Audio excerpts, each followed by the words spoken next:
Blaine Knight. Third round, Baltimore Orioles. Knight slipped a little further than expected, but when asked about it, it made little difference to him. MLB teams will draft for potential and projections down the road, not current production, which is why other SEC pitchers went before Knight. Still going in the third round means that Baltimore is high on Knight and he could be in the show relatively soon. Eric Cole. Fourth round, Kansas City Royals. A good offensive season has put Cole in a great position this year in the draft. Going in the fourth round puts his slot value at $451,000, which will be very hard to pass up. He could quickly move back to the area though, playing for the Northwest Arkansas Naturals in Double-A soon. Grant Koch. Fifth round, Pittsburgh Pirates. This year wasn't the deepest class of catchers, which is why Koch was the 10th catcher taken despite a dip in his offensive numbers.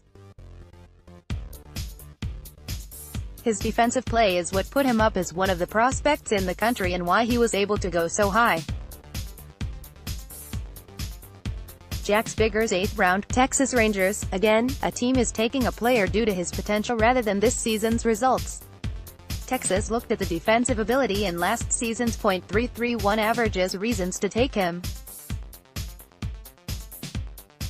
Carson Shady. 10th round, Washington Nationals. Definitely the best story of the draft as far as Arkansas is concerned. After going undrafted last year, Shady was on a mission in 2018 and it paid off in a huge way. Although he likely won't have the leverage to get all of the $136,000 slot value, he won't care. Going as high as he did was its own reward. Casey Murphy. 11th round, Detroit Tigers. Murphy was the first pick of day 3, making the likelihood of returning not as high. Going in the 11th round, there isn't a slot value assigned to him, but his recent play has to have the Tigers excited to get him. Evan Lee. 15th round, Washington Nationals. This pick is the ultimate in drafting for potential. Despite not being a critical part of the Hogs this year, Lee's left-arm and hitting ability put him in the 15th round.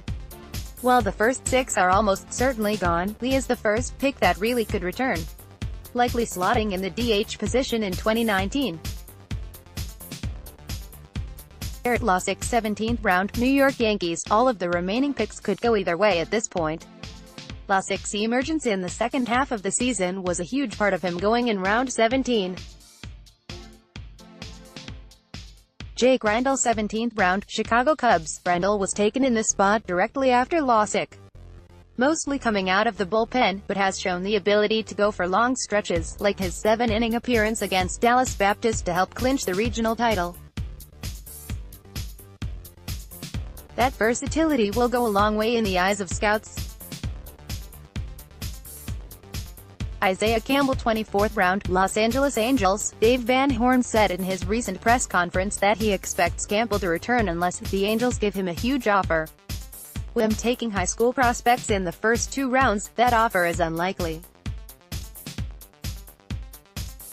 Zach Plunkett. 37th round, Arizona Diamondbacks. Even though he's had just 9 at-bats this year, his arm and power was enough for Arizona to take a flyer in the 37th. Plunkett could come back next year, but will likely be behind Casey Opitz on the depth chart. So it's possible he makes the jump as an option to clear up space for someone coming in. What about the recruiting class? For the second year in a row, the draft class went largely undrafted. JUCO commit Josh Breaux went in the 2nd round. Van Horn said he didn't expect him to make it to campus anyways. Right-handed pitcher Wade Beasley also went in the 24th round and likely won't make campus. Outside of that, everyone else was undrafted. And while this class won't be as highly rated as this season's class, there are still some key pieces. Don't expect another duo like Casey Martin and Heston Kjerstad, but the Hogs are bringing in 5 left-handed pitchers and several infielders. They might not start from day 1, but likely could have an impact in the near future.